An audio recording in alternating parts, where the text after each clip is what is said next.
Welcome to Kenton's videos. Enjoy the video. You start by preparing both ends.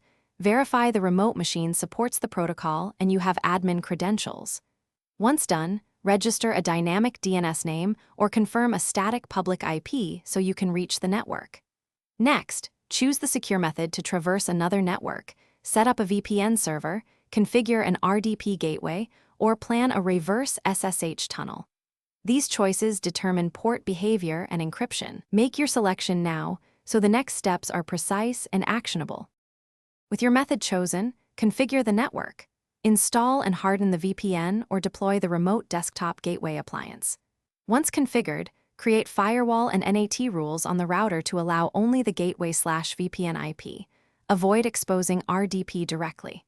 Make sure authentication is strong, use certificate-based VPN or SSH keys, and enable network-level authentication and TLS for RDP.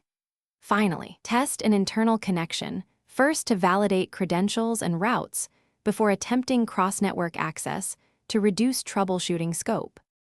Now connect from your remote client. Initiate the VPN or point your RDP client at the gateway or tunnel endpoint, then authenticate and establish the session. Once connected, harden the environment by enabling two-factor authentication, reviewing audit logs, and scheduling updates and backups. If it fails, first verify DNS resolution and that the gateway/VPN shows your client IP. Then inspect router and host firewall logs. Confirm port and NAT settings and recheck credentials. One key tip: replicate the failure while monitoring logs to pinpoint the issue quickly. Thanks for watching. Consider subscribing if we helped you.